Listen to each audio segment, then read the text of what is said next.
I just write music mostly. So I try to find the kind of the practical way. So for me, it's always been about just want to pick a tuning, whether or not it's in tune or good or bad, I don't care, and I want to find some good sounds and then just experiment with that tuning. So I tend to stick to one tuning because each one has its own flavor. So 10 notes per octave to me sounds very exotic, nice, and I'll play some examples. 16 is pretty exotic. 17 I always thought was the ugliest tuning ever until I actually made myself a 17-note keyboard where the black notes were in a good place where I could keep track of what I was playing. Turns out it's a really good tuning. And I never paid attention to whether anything was consonant or dissonant other than just using my own ears. So, and also there is very little, if I can almost safely say no music theory really worked out for any of these tunings. So, you know, if you learn to play piano or guitar, you learn music theory, and it's you know, based on thousands of years, definitely hundreds of years of composition, and then people have analyzed it and they've come up with rules, and that's what you learn in counterpoint class and harmony class. And that's of course all for the 12-tone scale that we use. There really isn't music theory worked out for all these other tunings. So I'm really, when I compose, I'm really just doing it by ear, literally bumbling around until I find good combinations of notes that sound good. And I don't look at the math, and I don't look at the pictures, I just listen with my ears. Try to make music that sounds pleasant, and then I hope that these other microtonalists will then analyze my music and tell me what the heck I did, because I have no idea. So, and the bohlen-pierce scale is probably my favorite. It's by far the weirdest, but it's actually very tonal tuning. I'll end up talking about that a little. So let me play a little bit of music. So the tuning that I said with 10 notes per octave, I said was one of the worst possible tunings. Most microtonalists just shun. Here's something written in that tuning.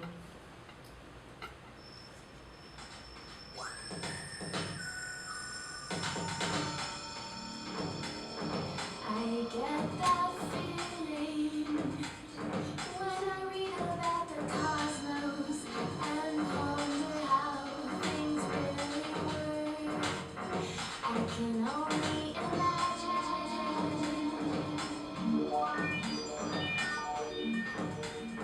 that we are the eyes and ears of the universe, and that is our purpose. And love is the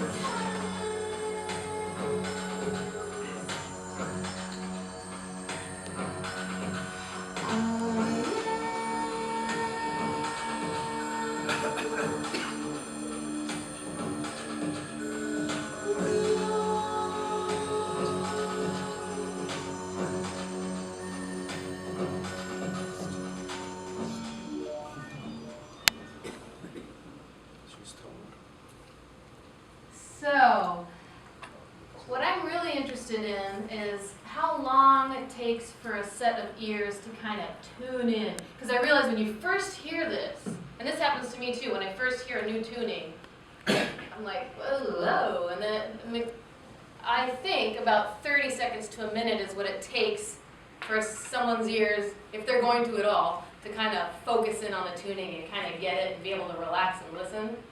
That's why I played a full minute selection there. So did anyone want to just tell me how long it took?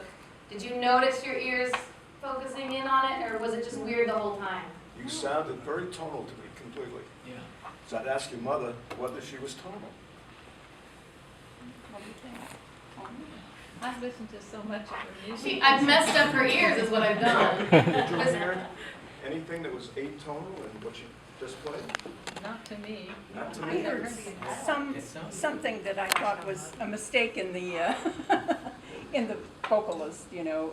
Yeah. And- So in but other words, it turned sounded out of tune. Sounded out of tune, just So maybe once, tonal, actually. but out of tune. Right, The right. background was out of tune, but you were in complete. Yeah. When in reality it was all in tune. And the only reason I know my voice was in tune is because I checked it after.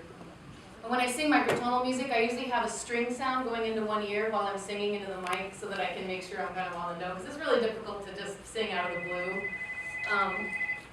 And let me just play something else. Let's see. I guess that's the same one. Let me play a different song.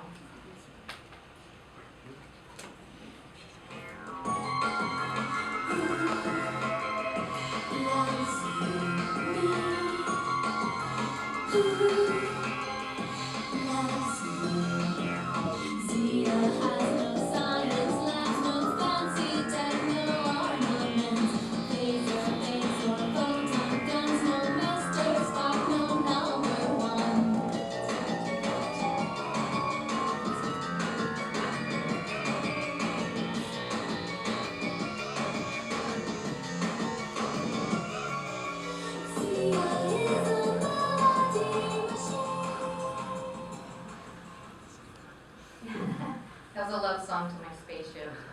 So part of this is that my music is a little weird and funky, you know, it's electronic. This is actually a space rock opera I'm playing right now. So might be a better examples if I wrote kind of more normal orchestral music. I'm still working on finding a synthesizer with normal orchestral sounds that can actually be microtuned. I'll talk about that later, what a problem that is. And if we have more time at the end, I can come back and play. Well, let me play Avatar real quick, actually. That'd be a good example. There we go. Perfect. This is a different tuning.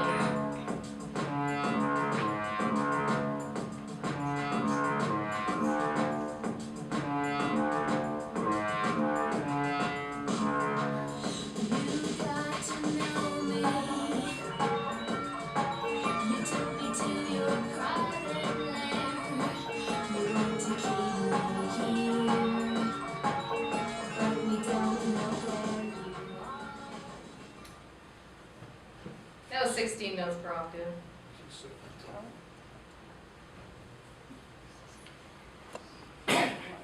Here, one more just because it's fun to listen to music.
Okay. That was the weirdest tuning of all. That was the bohlen-pierce scale, which doesn't even have octaves. It's based on an octave in the fifth divided by 13 steps. But it turns out to be more in tune. Are you just waving out of happiness? No, I wanted to ask a question. I was just waiting for you to finish your Oh, sentence. yeah, go ahead. Have you been asked to write a score for like a science fiction movie? No, I actually handed James Cameron a CD full of microtonal music once. Yeah. I said, I think that you should use microtonal music for your science fiction stuff, and if you listen to it, you'll know what I mean. He said, oh, microtonal music, and then some guy dragged him away, and I never heard from him. Because I was watching one of the Star Wars movies, and there's this one where there's this alien band. And this was after I learned about the bohlen-pierce scale. I think I was watching it on TV or something. And I thought, I wonder if they use the bohlen-pierce scale or something. That would be really cool. But it was just totally 12-tone music. You It know, would never occur to the filmmakers or the, yeah. you need to educate. I mean, no, most people don't have any, no one's ever thought of this stuff. So maybe James Cameron listened to it and didn't like it, but I think maybe he lost seeing. Okay, what's Another next? question.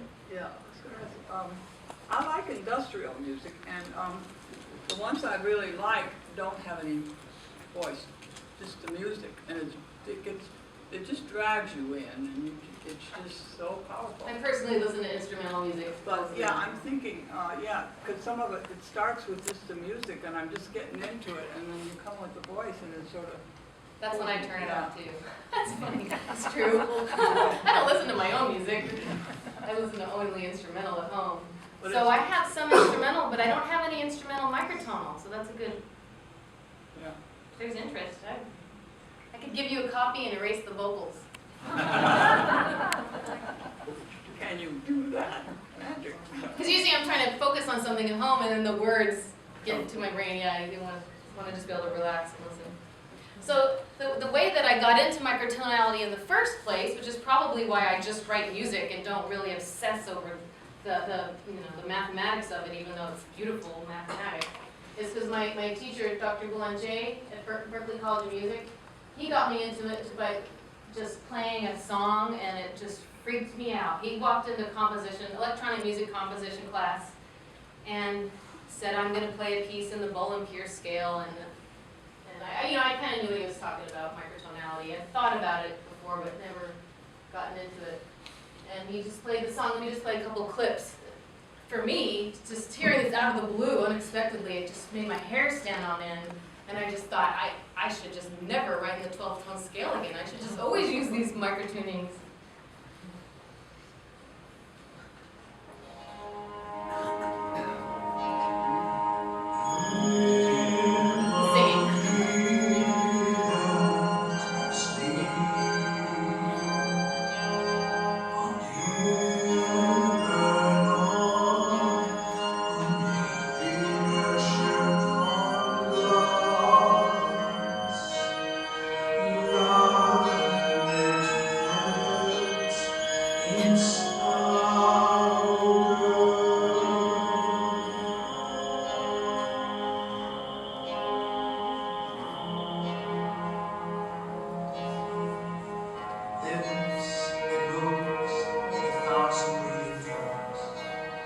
Flutters butterflies on the sunny wind, still swallows the blissful blue, streams the flood time of the rocky stream. Is that one note? Let me just play the ending of that song, because it actually has a cadence at the end, where it actually finalizes, I think. So tell me what you think.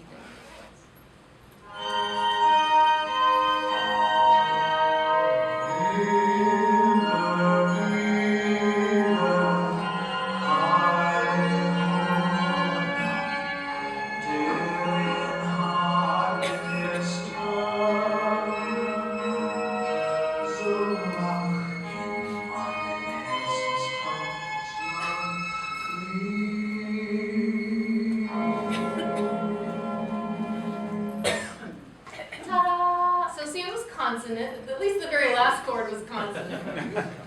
Well, it turns out that whole piece, all those weird notes you just heard, were more in tune than our regular tuning that we use every day.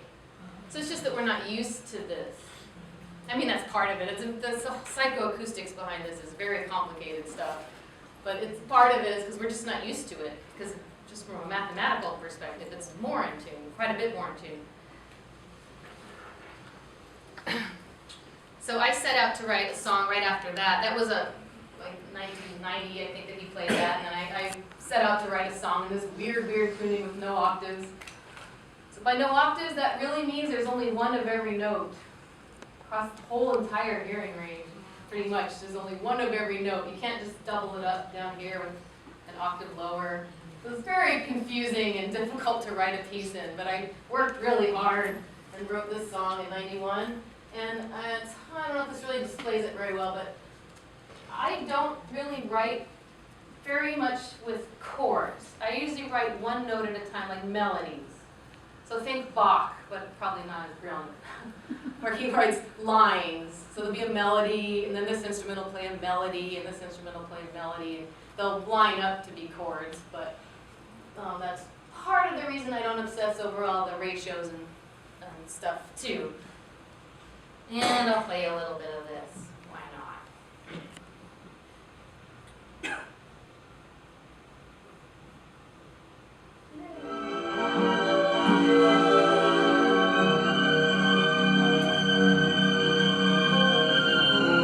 It's right here.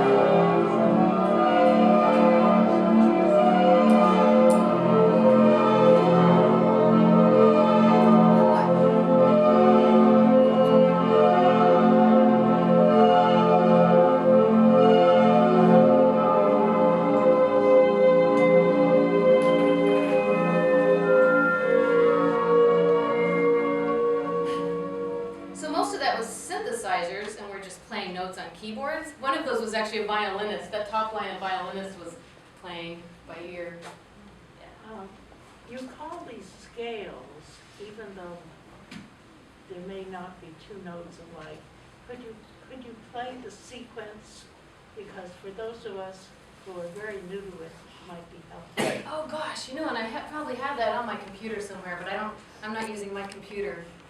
If you play a whole step in this tuning, it sounds like a minor third. And a half step is just kind of a larger than normal half Do you have step. it for any of these strange new scales? Yeah, I guess I'll talk about that a little. Let's see if I answer your question as I go. That particular tuning has a whole story behind it that I probably won't elaborate on too much, although it's kind of fun. Those two musical, my professor and then the thing I just played, they were both done in the bohlen-pierce scale. And my teacher called it the Pierce scale, and he said it was by John R. Pierce. I thought that name sounds really familiar, and I couldn't think of why. And then when I got back home to my parents' house, I realized that one of my favorite childhood kind of coffee table books that they always had laying around was the one that he wrote, The Science of Musical Sound. And it had all those fun squiggles and ratios, and it explained those are actually upside down dissonance curves that I showed you earlier, the consonance curves. And then this shows how when you have the parts of the sounds that are just a little bit off, you get this beating, and that's what causes it to sound dissonant. That's part of it. So I was reading about this as kind of a really young kid, and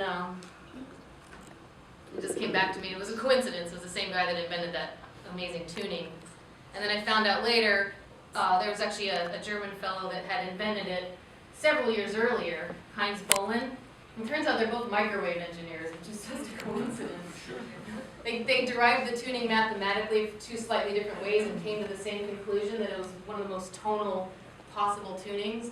Then neither of them were musicians, so it didn't occur to them that we might want octaves and duplicate notes. It didn't even occur to them. They just thought it's the most tonal in tune possible thing.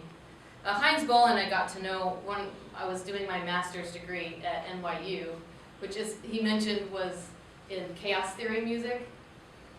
So I have a whole thesis on making music with chaos mathematics. But one paper I wrote for one class happened to be about the bohlen-pierce scale, and a lot of people think that was my thesis. It got way more attention. No one cared about my chaos melody theory, but they all think that the bohlen-pierce scale. But anyway, I got to know Heinz Bohlen during that time, and he inspired me because he had built organ meant for the bohlen-pierce scale. Of course, he's a microwave engineer, so it's really easy for him to take it apart and configure the guts and retune it. And then that was in the 70s, so he couldn't just go out and buy a synthesizer, so he had to make sound. For a long time, I didn't understand what the yellow notes were, and I finally realized they were just blank spaces where he had taken out those black keys. You can't do that normally on a synthesizer, because then